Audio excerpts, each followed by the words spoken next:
Hi, welcome to the Market Alert for Monday, the 15th of January 2024. So yield curve disinverts as inflation sparks surge in rate cut odds. Ethereum and Mag 7 stocks. Cooler than expected PPI trumped hotter than expected CPI this week and opened the floodgates for traders to bet on the Fed being dovish. So we're back to that again. So we've got more inflationary news. And now we're back to the markets being pumped to the upside. Soft PPI sees market prices close to 7 Fed cuts for this year. So we'll just have to wait and see, won't we? So sees market price close to 7 Fed cuts. That's a lot, that is. Yeah, we'll have to wait and see. But it is an election year as well. So stock market up and rates down to obviously get the votes. Economic news today, well, all this week we've got the World Economic Forum. I'm not going to go off on a rant on this one, but if you want to see where your future lies, go and have a look and see what these people are doing, headed by the Bond villain Klaus Schwab.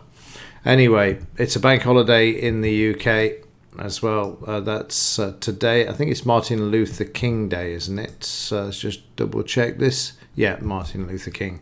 So the bonds will be closed today, but I think the stock markets continue on those sort of celebratory days. Claimant count for tomorrow for the UK, and the big one for this week for the UK is going to be the CPI numbers, which are forecast to be slightly lower when they're released on Wednesday. But for today, we've just got the WEF, the sinister organisation in Davos. They're speaking every day this week. And then the CPI on Wednesday for the UK. Okay, let's move along and have a look and see what the markets did during Friday's trading session.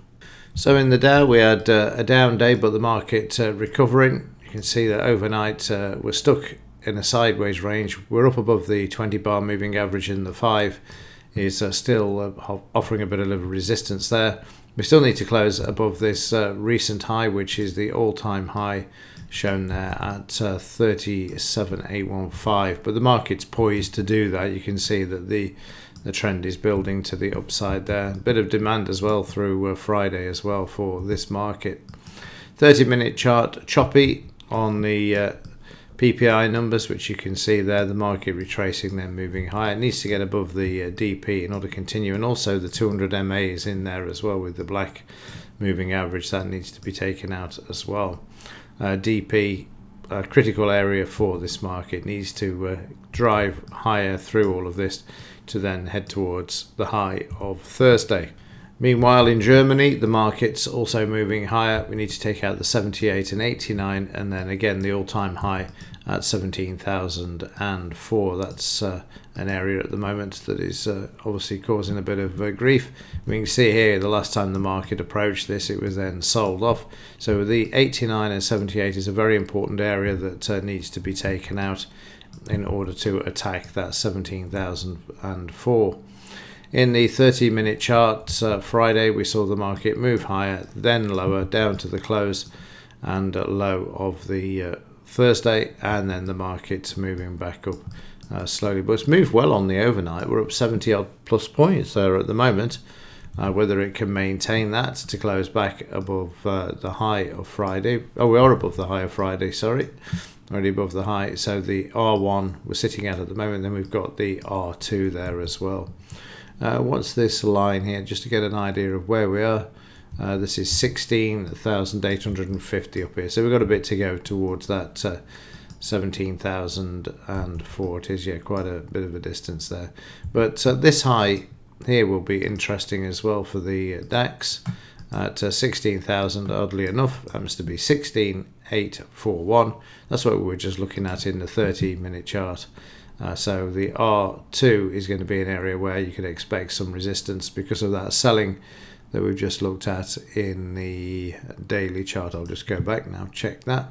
So yeah, the high of this bar where we saw quite a bit of selling coming into the market there, that needs to be taken out. 16,841. Keep an eye on that one if the market does continue to move higher.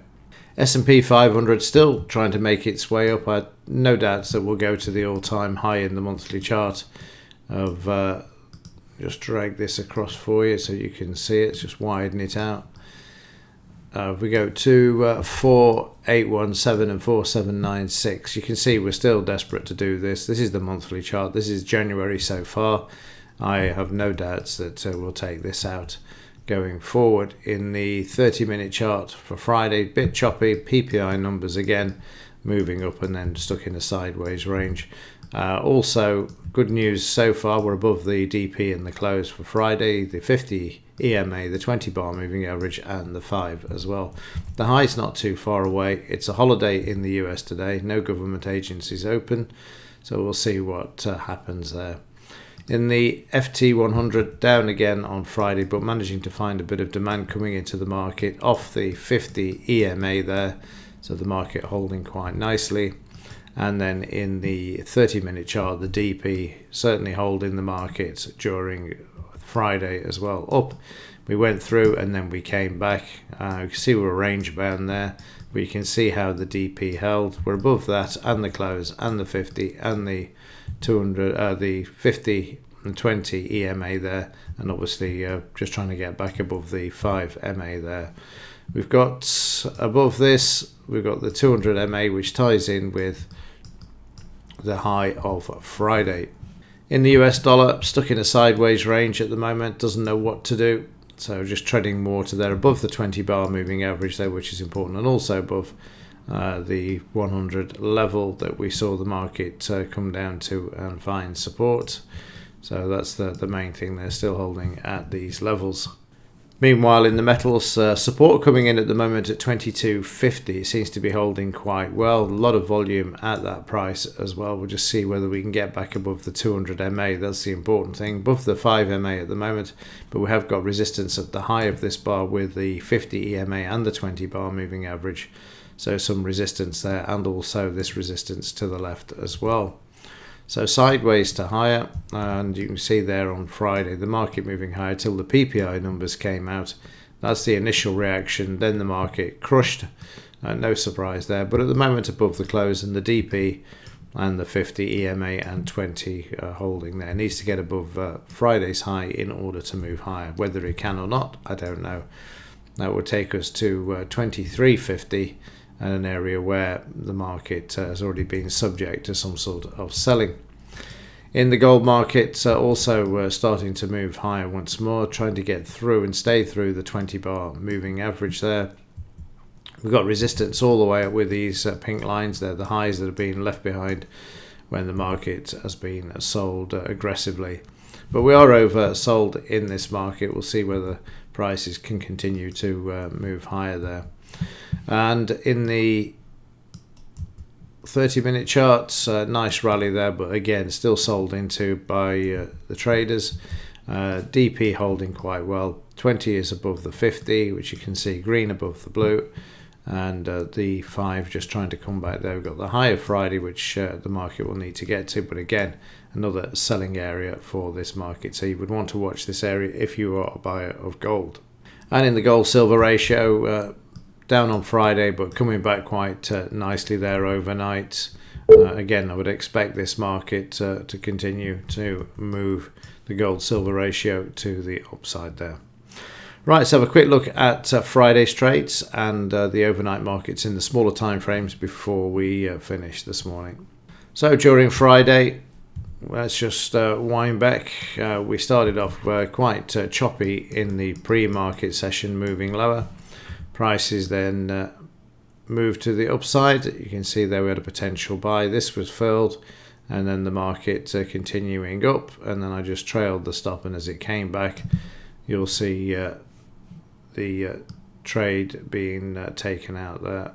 That was the point there. We got the BRN, and the market then managing to get back through a bit, but it came back and it was sufficient profit on that trade. We then had a short, we got support to the low. The market wants to move higher at the moment. It's long in all of the other time frames. So again, just try and take what you can off the table. The DP was there, but didn't help. So profits taken again, not a lot. And this one is a loss. And then we have another sell there again. Doesn't attempt to get down towards the DP there, just stay sideways. I like to go to a funeral, which is why you don't see this trade continued there with the lines remaining on the chart. So after the market traded sideways, then got moving to the upside after the PPI numbers, and then you'll see for the afternoon I didn't get any trades there, despite the fact that the market moved lower. But like I say, in the new trading strategy that I'm currently developing, there'll be no shortage of trades in these markets. Okay, that's it for this one. No, it's not. Let me just have a quick look at the overnight, see where we are in the shorter time frames. You can see there we're already above the high that we saw earlier, and we're above the 200 MA. The market's likely to retest this before wanting to move higher from it. And in the daily chart there again, you can see we're stuck in that sort of sideways range, trying to get back to those all-time highs. Okay, that's it for this one. Let's see what the market does today, with the US being partly closed. Like I say, all government instruments closed today, and see what the outcome is later. Okay, that's it for this one. As ever, thanks for watching. See you in the next one.